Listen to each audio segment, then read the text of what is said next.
are we living in? You have to define it for me. I said, as far as I know, there are three cultures in relation to absolute.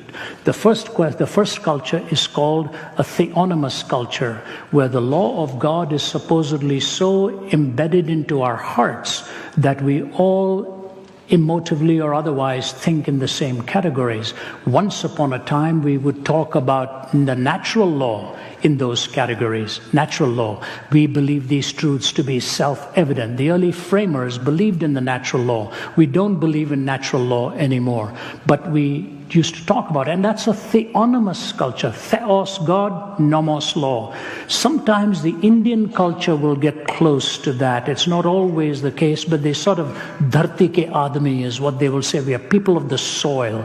And the idea of respect for parents and all of that, they consider to be self-evident, ingrained in the heart of man and so on. But we don't believe in the theonomous culture in the West. So what's the second kind of culture? The second kind of culture is a heteronymous culture. Heteros meaning another, nomos meaning law. So we have another law. What does that mean? The mainstream of the culture is dictated to by the leadership at the top. If you look at Marxism in secular terms, it is a heteronymous culture. The handful in the top will control the masses. If you look at Islam, it's a heteronymous culture. If you go to Saudi Arabia or you go to Iran, which are supposed to be truly Islamic countries, the mullahs or the sheikhs or who are the ayatollahs at the top will tell the masses when they must fast, when they can eat, what they must wear, what they must not wear, who they can be seen with, who they cannot be seen with. All of the dictates, even to the discipline of how you wash your hands and feet before you worship and so on. It's a heteronymous culture. The few at the top dictate it for the masses below. So I looked at the question and I said, are we a theonomous culture? He said, no. I said, are we a heteronymous culture? He said, no, we don't want the few to dictate it for the many. I said, so that leaves us with the third, which is an autonomous culture. Autos meaning self, nomos meaning law, which means each person dictates their own moral prerogatives in the sense. I said, are we an autonomous culture? He said, yes. I said, all right, now tell me this. If we are an autonomous culture, and I answer your question, are you going to give me the privilege of my autonomy too? Or as soon as you disagree with my answer, you will switch to a heteronymous mode and dictate for me what I must believe as well? That is the sociological dilemma. That is the sociological dilemma, because if A disagrees with B, it's not just that A is enforcing his or her principles upon B, but B wants to enforce his or her principles upon A. So there's a mutual autocracy being sought here, but it is never going to be consistent in a culture that is neither theonomous nor heteronymous. Autonomous cultures run into a conflict where everybody has their own autonomy. That's the sociological issue. You move beyond that, then to the theological issue. The theological issue is this way. Years ago, I was doing some open forums at Indiana University, and a press reporter I was there with Dallas Willard. We were both doing the defense of the Christian faith, and a press reporter came and said she was filming some religious actions on campus for their network and so on. Do you mind if we tape what you're going to talk about tonight? I said, no, that's all right. You're welcome. But then she startled me by saying, we'll only be there for about 5 minutes, and then we'll be packing up and leaving. I hope we won't disturb you. And I thought, well, this is what the news does with a talk, takes 5 minutes of it and then tells people that this is what was said, I thought, okay, I wasn't going to argue with her. I said, ma'am, you're welcome to leave. Just tell your crew to be very quiet, because once I get into the thick of it, I really don't like the distraction, and they'll be quiet, slipping out, I'll be okay. She stayed the whole time, stayed for the whole talk, stayed for the Q&A. And then she said, can I walk you back to where you're staying? I was staying on the campus. I said, right. And she was walking with me. It's quite dark at this time.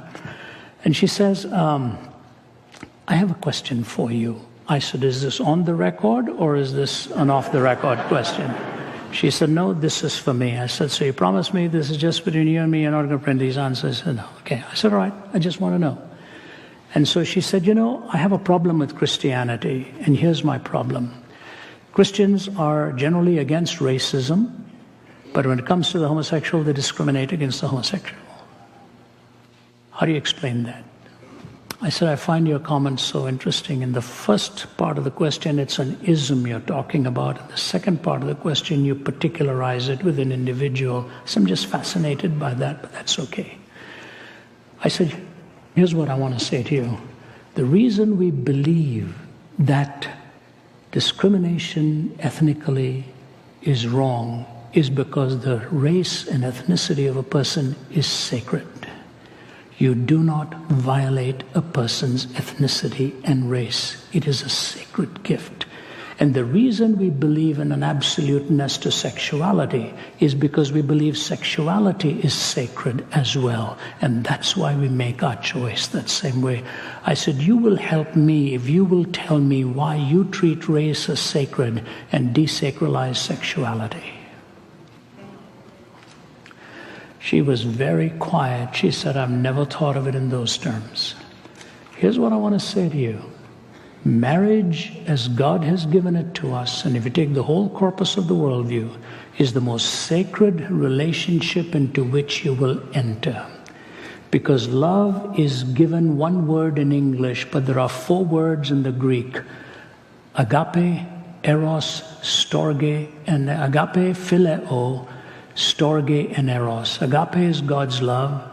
Phileo is friendship love or brotherly love. Storge is protective love or parental love. Eros is romantic love. I said, do you realize marriage is the only one that pulls these 4 together? Agape, phileo, storge, and eros. I said, and if you take agape out of that, eros is gone for whatever you want to do.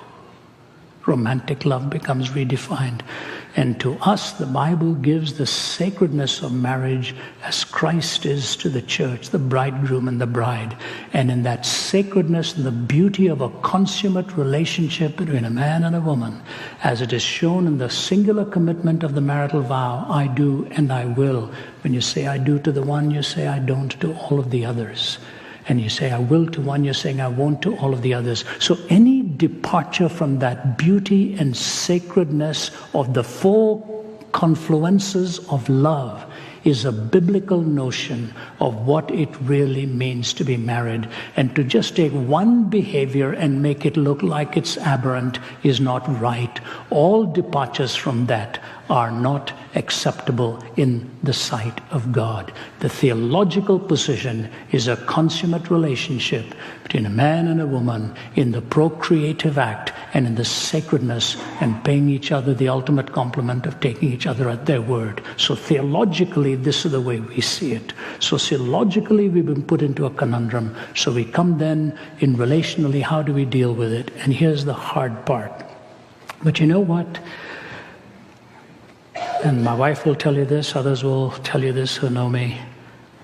I accept people with a love and a genuineness, regardless of what their view is on anything, if it's different to mine. I have learned to love humanity. I can put my arm around a person who has a different view on marriage or a different view on politics or whatever and just say, God gives you the most sacred gift of the prerogative of choice. But God does not give you the privilege of determining a different outcome to what the choice will entail.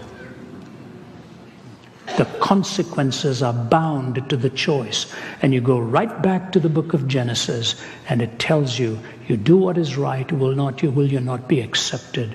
But if you don't, sin stalks at the door, desires to have you.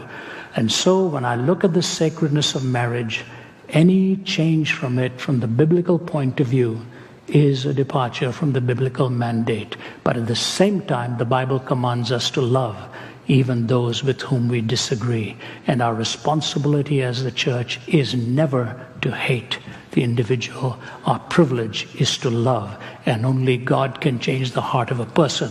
And God is the ultimate judge. And in a pluralistic society, let us as Christians be both light and salt and learn to love one another. And let God be the judge over